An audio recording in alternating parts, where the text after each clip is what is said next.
네, 오늘은 우리가 12월 구역 예배 공과의 내용으로 저희들이 함께 또 말씀을 나누도록 하겠습니다. 성경인물 시리즈 이제 올해 이제 마지막 시리즈가 될 것 같은데요. 사랑의 사람으로 변화된 사도 요한이라는 그 제목을 가지고 함께 말씀 은혜를 나누도록 하십시다.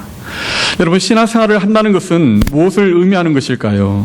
다시 말하면 신앙생활이란 어떻게 하나님을 사랑하고 형제자매를 사랑하고 이웃을 사랑하며 사느냐 하는 바로 그것입니다. 이것은 정말 매우 중요합니다. 왜냐하면 이것이 희미하게 되면 우리의 교회 생활뿐만 아니라 우리의 영적 삶에 혼란이 일어나기 때문입니다.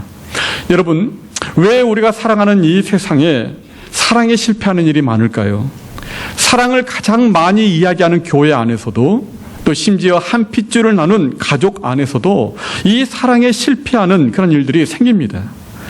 사랑이라는 그 이름으로 행해진 부모의 그 잘못된 욕심으로 인해서 자녀들 마음에 참 병이 드는 그런 일들이 참 많이 일어납니다. 남편의 전 차가운 태도, 애정 없는 그런 이 마른 냉소적인 언어로 아내들의 마음에 멍이 듭니다. 아내들의 칭찬과 또 격려 없는, 또 비난과 또 존중하지 않는 태도 때문에 또 우리 남편들의 마음이 참 골마갑니다. 그래서 사람들은 사랑을 갈구하면서도 그 사랑을 잘 받아들이지 못합니다. 사랑에 속고, 사랑에 울고, 사랑 때문에 분노합니다. 이 모든 원인이 어디에 있는 것일까요? 그것은 우리가 참 사랑을 알지 못하기 때문입니다. 그리고 그 사랑을 체험하지 못했기 때문입니다. 왜 우리의 마음이 거칠어집니까? 왜 우리의 마음에 은혜가 없어집니까? 왜 우리의 마음이 또한 메말라지고 또 싸나워집니까? 하나님의 그 사랑의 터치를 받지 못하기 때문입니다. 우리의 마음이 하나님의 사랑에 적시지 못하기 때문에 어느덧 우리의 마음이 메말라 버리는 것입니다. 요한은 어떻게 하면 우리가 사랑하며 살 수 있을까? 여기에 대한 그 해답을 오늘 본문 요한일서 4장 말씀을 통해서 우리에게 제시하고 있습니다. 우리는 어떻게 사랑하며 살 수 있을까요? 우리는 먼저 하나님의 사랑을 받아야 한다는 것입니다. 우리 7절, 8절 말씀 우리 같이 읽어보도록 하죠. 사랑하는 자들아, 우리가 서로 사랑하자. 사랑은 하나님께 속한 것이니 사랑하는 자마다 하나님으로부터 나서 하나님을 알고 사랑하지 아니하는 자는 하나님을 알지 못하나니 이는 하나님은 사랑이심이라. 흔히들 요한을 가리켜 사랑의 사도다 이렇게 이야기를 합니다. 요한만큼 사랑을 강조한 사도들이 없습니다. 그래서 요한일서 4장은 이 고린도전서 13장에 이어서 제2의 사랑장이다 이렇게 부르기도 합니다. 요한은 하나님은 사랑이심이라 이렇게 주장합니다. 강물에는 그 근원이 있듯이 사랑의 근원은 하나님이십니다. 하나님의 사랑은 끝없이 넓은 그 호수와도 같습니다. 그리고 우리는 그 호수로부터 공급되는 그 스톱파이프에 흐르는 물과 같은 바로 그러한 사랑을 저희들이 하고 있는 것이죠.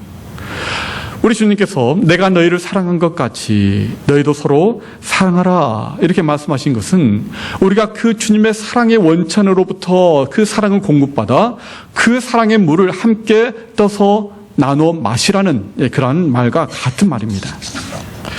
사도 요한은 당시 가장 교회의 이 걸림돌이 되었던, 위협이 되었던 이단, 곧 영지주의자들에 대해서 경계하면서 쓴 성경이 바로 이 요한일서입니다.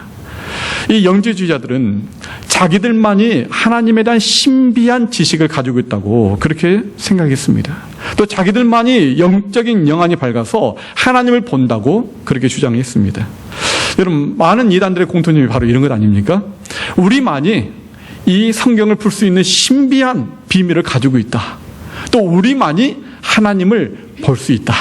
이렇게 이단들의 공통적으로 주장하는 것이 바로 그것이죠. 그런데 요한은 그들 안에 사랑이 없다는 그 사실 때문에 그 모든 주장은 거짓이다라고 그렇게 말합니다. 우리가 진정한 하나님의 자녀라면 마땅히 사랑을 체험하게 되어 있고 또 그 사랑으로 서로 사랑하게 된다는 것입니다. 우리가 사랑하고 있다는 이 사실이 우리가 하나님으로부터 난 사람들이며 하나님을 안다는 그 증거가 된다고 말합니다. 그러면 어떤 분들은 이런 이 질문이 떠오를지 모르겠습니다. 아니, 이단들도 서로 사랑하지 않습니까? 아니, 기존 교인들보다 더 많이 사랑하고 있는 바로 그러한 사람들이 이단 아닙니까? 네, 우리가 또 그렇게 보입니다. 사실 기존 교회에서 상처받고 또 시험든 분들이 이단으로 많이 넘어가게 되는 이유는 이단들이 얼마나 사랑이 많은지 모릅니다. 얼마나 참 그 삶의 모든 필요한 것들을 잘 도와주고 챙겨주는지 모릅니다. 그래서 그 사랑에 홀딱 반해서 이단으로 가는 경우들이 참 많습니다. 어찌 보면 이단들이 우리보다 더 사랑이 많은 것 같습니다. 하지만 하나님의 그 사랑의 증거가 무엇인가? 요한은 바로 하나님의 사랑의 증거는 십자가다라고 말합니다. 십자가, 그것이 있느냐, 그 사랑의 십자가가 있느냐 아니냐가 바로 이러한 참된 사랑이 있느냐 없느냐를 구분하는 시금석이 된다는 것이죠. 9절부터 11절에 요한은 이렇게 말합니다. 우리 같이 읽어보도록 하죠. 하나님의 사랑이 우리에게 이렇게 나타난 바 되었으니 하나님이 자기의 독생자를 세상에 보내심은 그로 말미암아 우리를 살리려 하심이라. 사랑은 여기 있으니 우리가 하나님을 사랑한 것이 아니요 하나님이 우리를 사랑하사 우리 죄를 속하기 위하여 화목제물로 그 아들을 보내셨습니다. 사랑하는 자들아, 하나님이 이같이 우리를 사랑하셨은즉 우리도 서로 사랑하는 것이 마땅하도다. 아멘. 하나님의 사랑이 어떻게, 무엇을 통하여 나타났다고요? 바로 예수 그리스도의 십자가를 통해 나타났다는 것입니다. 하나님이 독생자를 세상에 보내셨다는 것이죠. 하나밖에 없는 독생자의 생명을 내어줬다는 의미는 다시 말하면 하나님 자신의 생명을 우리에게 내어주셨다는 그런 뜻입니다. 그래서 요한복음 3장 16절에 하나님께서 이 세상을 사랑하셔서 독생자를 내어주셨다라고 그렇게 기록하고 있는 것입니다. 여러분, 우리가 그렇게 하나님께 사랑받을 만한 자격과 또 그러한 존재였던가요? 우리가 그만큼 하나님께 은혜를 받고 구원을 받을 만한 그런 사람들이었던가요? 아니었습니다. 우리는 하나님을 알지도 못했고 하나님께 등을 돌리며 살았던 사람들입니다. 하나님의 이름을 모욕했던 그런 사람들입니다. 하나님을 회방하며 그렇게 살았던 그런 사람들이 바로 우리였습니다. 그런데 하나님께서 그러한 우리를 사랑하셔서 자신의 아들을 내어주셨다는 것입니다. 로마서 5장 8절에도 보면은 우리가 아직 죄인 되었을 때 우리가 하나님께 뭔가 선할 만한 의로운 어떤 그런 삶을 산 것도 아니고 또 하나님 앞에 정말 반듯한 그런 어떤 삶을 산 것도 아닌 여전히 아직 죄인 되었을 때 그때 하나님께서 먼저 우리를 사랑하셨다는 것입니다. 먼저 우리를 찾아오셨다는 것입니다. 먼저 죽어주셨다는 것입니다. 자기의 사랑을 그렇게 우리에게 증거해 주셨다는 것이죠. 그래서 그 사랑이 예수 그리스도의 십자가를 통해 분명하게 나타나고 계시되었습니다. 그래서 요한은 진정한 사랑은 바로 여기에 있다 이렇게 외치는 것이죠. 바로 이 사랑이 하나님의 사랑이며 하나님의 사랑을 안다는 것은 곧 십자가를 안다는 것과 같은 말입니다. 이 사랑을 이토록 강조했던 또 이렇게 외치던 이 사랑의 사도 요한이 원래부터는요 이런 사람이 아니었습니다. 사랑과는 거리가 한참 먼 그런 사람이었습니다.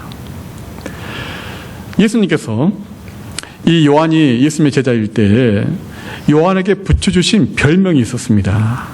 그 별명이 무엇이냐면 보아너게였습니다. 보아너게란 그 별명의 뜻은 뭐냐면 우레의 아들, 천둥의 아들이라는 뜻이에요.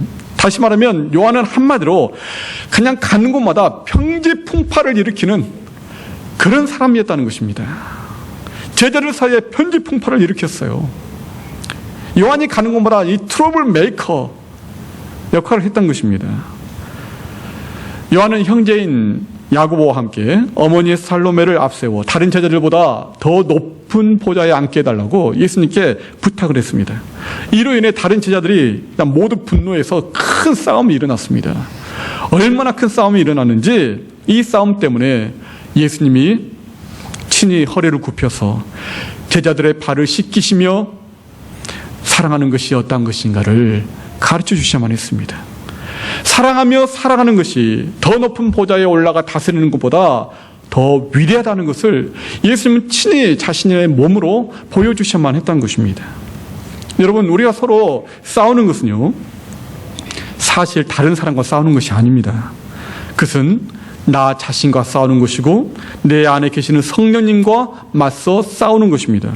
왜냐하면 우리가 서로 사랑하지 못하고 싸우는 그 이유는 성령을 거스리는 그 세상적인 육신적인 정욕에서 나오는 것이기 때문입니다.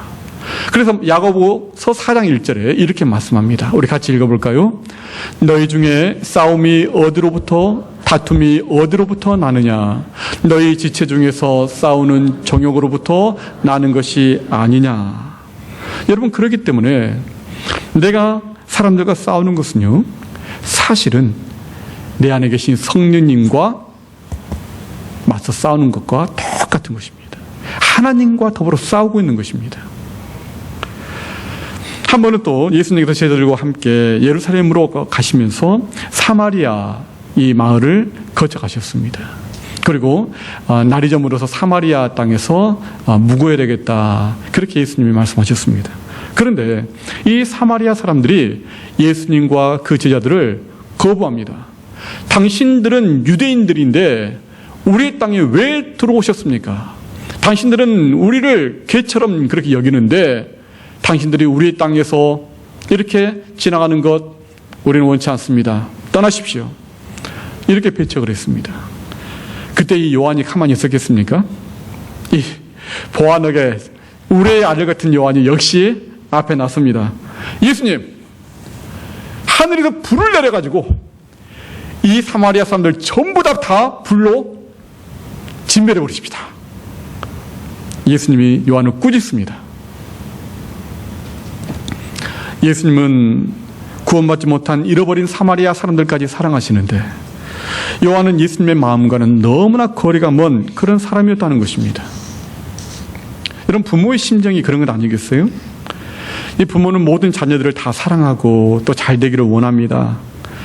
어떤 자녀들은 참 잘 되어서 부모님께 용돈도 드리고 또 부모님 또 좋은 그런 선물도 사드리고 그렇게 할 수 있지만, 또 어떤 자녀들은 조금 잘 안 돼서 여전히 형편이 어려운 자녀들도 있습니다.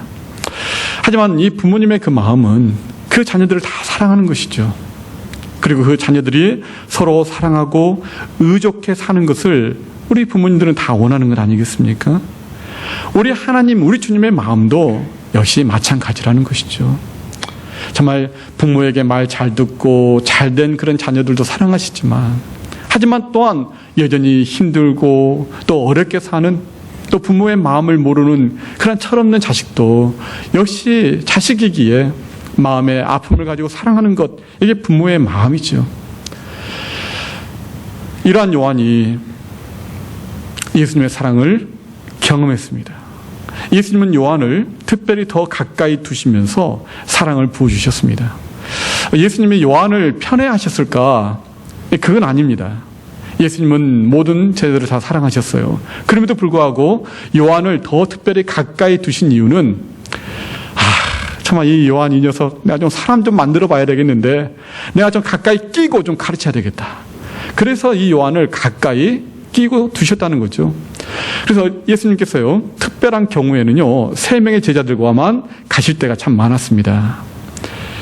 베드로, 그 다음에 안드레, 그리고 요한입니다. 그래서 예수님은 늘 요한을 가까이 두시고 가까이 챙기셨어요. 그리고 요한에게 사랑을 가르치시고 사랑을 부어주셨습니다. 마지막 6월절 만찬 때 예수님 바로 옆에 다 그 예수님 품에 기대가지고 예수님 팔자가 누굽니까? 이렇게 물어보던 제자가요, 요한이었습니다. 요한.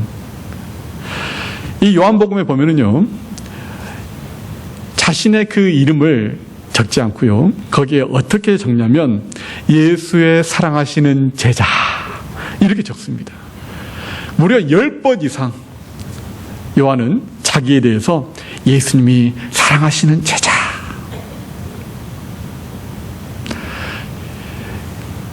예수님께서 그만큼 이 요한에게 사랑을 부어주셨다는 것입니다. 이 가는 곳마다 평지풍파를 일으키는 이 천둥 소리 내는 시끄럽게 하는 가는 곳마다 모든 걸 다 뒤집어 엎는 이 요한을 변화시키기 위해서 예수님은 이토록 요한을 가까이 두시며 그리고 사랑을 부어주셨다는 것이죠. 예수님이 십자가에 달려 돌아가실 때 다른 제자들은 모두 예수님을 배반하고 떠났습니다. 하지만 요한만이 십자가의 죽으심을 끝까지 지켜보았습니다. 예수님께서 자신의 그 어머니를 이제 요한에게 부탁하십니다. 이제는 너의 어머니다. 그 말씀을 받고 나서 그때부터 이 제자 요한이 예수님의 모친 마리아를 자기의 집으로 모셔서 평생 어머니로 그렇게 섬기며 봉양했다고 그렇게 기록이 되어 있습니다. 여러분, 요한은 예수님의 사랑을 경험했습니다. 그 예수님의 부어주신 그 사랑이 우리의 아들을 사랑의 사도로 바꾼 것입니다. 그의 마음을 녹인 것입니다. 그의 마음을 변화시킨 것입니다.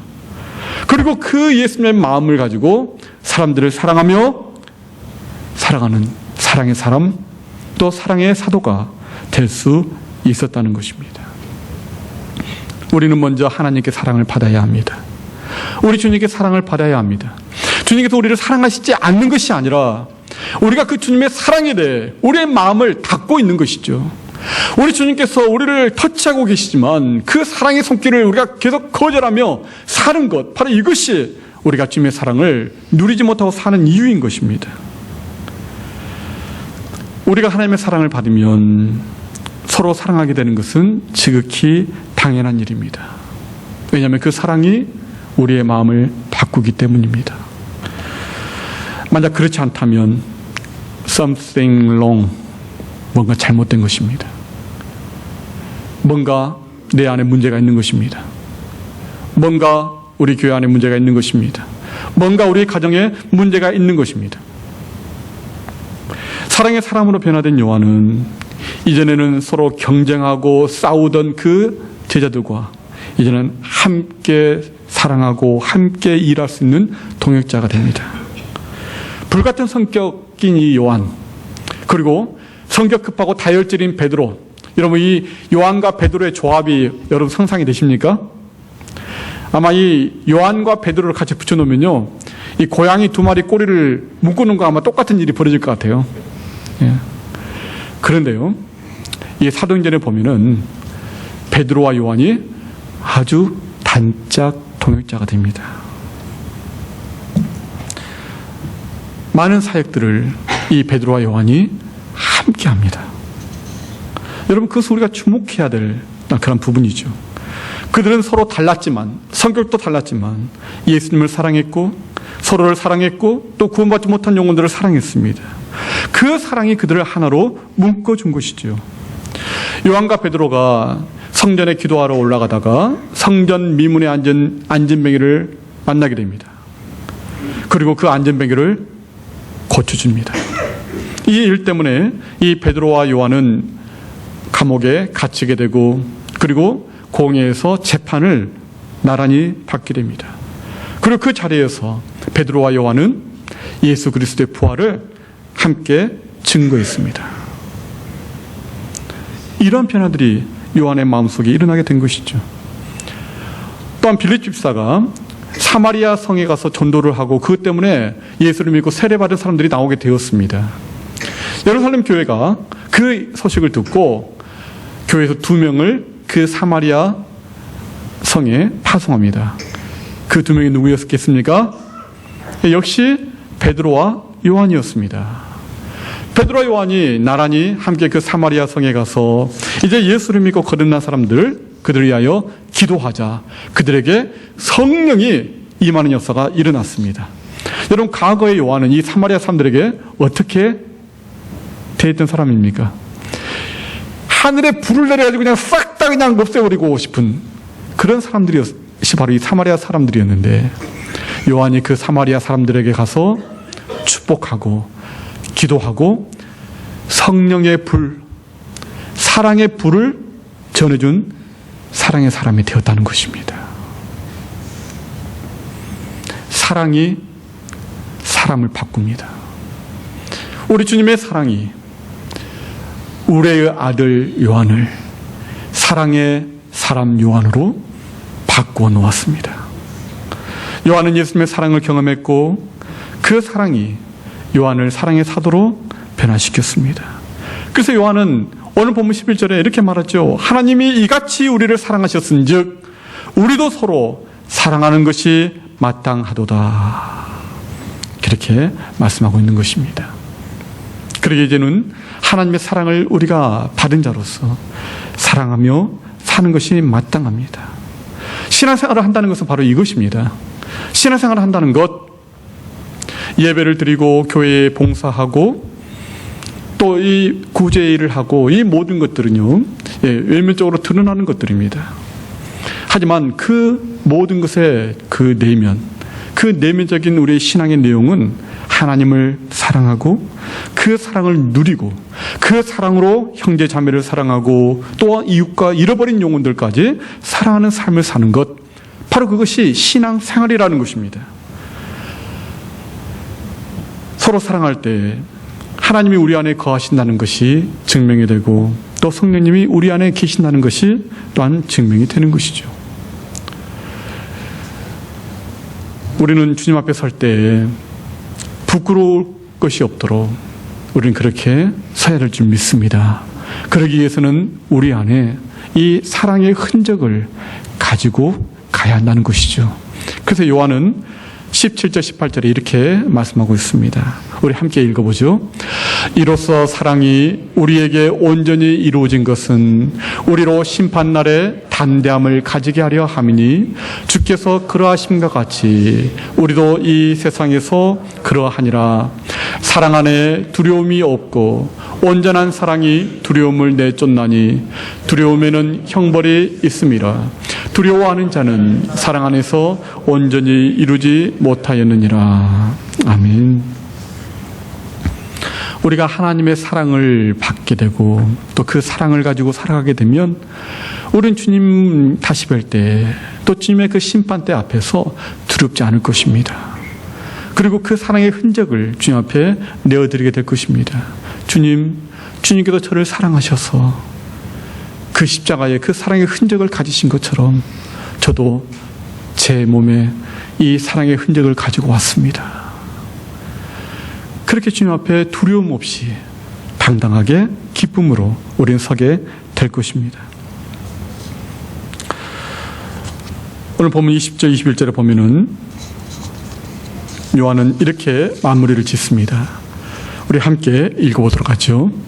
누구든지 하나님을 사랑하노라 하고 그 형제를 미워하면 이는 거짓말하는 자니 보는 바 그 형제를 사랑하지 아니하는 자는 보지 못하는 바 하나님을 사랑할 수 없느니라. 우리가 이 계명을 주께 받았나니 하나님을 사랑하는 자는 또한 그 형제를 사랑할지니라. 아멘. 성부 하나님은 사랑이십니다. 그리고 이 사랑은 성자 예수님의 십자가를 통해 우리에게 나타났습니다. 그러기에 이 십자가는 세상 사람들의 눈에 볼 때는요, 그렇게 매력이 없습니다. 생존 경쟁이 치열한 이 세상 속에 사랑하고 희생하고 양보하는 것, 그 자체가 좁은 길인데 그 좁은 길을 좋아할 사람들이 이 세상에는 없기 때문입니다. 이 세상에서는 편을 갈라야 마음이 편합니다. 줄을 잘 서야 내 길이 평탄해집니다. 하지만 예수님께서 십자가에서 이루신 것은 무엇이었습니까? 우리를 갈라놓는 그 모든 담을 자신의 십자가로 몸으로 다 허무셨다는 것입니다. 예루살렘과 사마리아, 유대인과 사마리아인, 이방인, 의인과 죄인, 남자와 여자, 모든 민족, 지역, 종교, 문화적인 모든 경계, 이 모든 것들을 허물어뜨리시고 사랑으로 하나 되는 복음 안에서 새롭게 소통할 수 있는 하나님의 나라, 그 나라를 이루시기에 우리 주님은 십자가에서 자신의 온몸을 내어주셨다는 것입니다. 그러기에 하나님의 사랑이 우리의 마음속에 거하게 되면 우리는 벽을 쌓는 그런 벽을 허물 수 있게 됩니다. 사람들과 각을 세우는 일을 중단할 수 있습니다. 우리는 이 십자가의 이 사랑이 성령으로 말미암아 우리에게 체험되어졌습니다. 우리 안에 이제 부어지게 되었습니다. 이 사랑 때문에 우리는 이 땅에서 성령 안에서 하나님을 사랑하고 형제자매를 사랑하고 이웃을 사랑하며 이 세상을 떠날 때 그때 주님 앞에 두려움 없이 우리는 서게 될 것입니다. 여러분, 우리가 어떤 삶을 살아야 할까요? 우리가 어떻게 우리의 인생을 살아가야 할까요? 우리의 길면 길고 짧으면 짧다고 생각되는 우리의 인생, 과연 우리가 무엇을 위하여서 무엇을 하며 살아가야 될까요? 우리가 하나님의 사랑을 구할 수 있기를 바랍니다. 그리고 그 하나님의 마음을 품을 수 있기를 바랍니다. 왜냐하면 그 하나님의 사랑이야말로 우리를 진정으로 변화시키며 우리의 인생을 행복하게 만들 수 있는, 또한 우리의 모든 주위 사람들을 행복하게 만들 수 있는 그러한 유일한 길이기 때문입니다. 우리의 아들 요한을 변화시킨 그 주님의 사랑, 그 사랑이 오늘 우리의 마음 가운데 부어져서 그 사랑이 나를 통하여서 내 주위에, 나의 가정에, 나의 형제자매들에게, 또한 우리 교회에, 그리고 내 주위의 이웃들에게 흘러갈 수 있기를 바랍니다. 우리의 마음이 하나님의 사랑으로 충만해지기를 우리가 기도할 수 있기를 바랍니다. 그럴 때 이제는 사람들의 마음속에 있는 상처가 치유되고 또 회복되는 역사가 있게 될 것입니다. 그런 주님의 사랑을 우리의 마음속에 공급받고 그 사랑으로 사랑할 수 있는 그런 저와 여러분이 될 수 있기를 주의 이름으로 축원합니다. 아멘. 기도하겠습니다.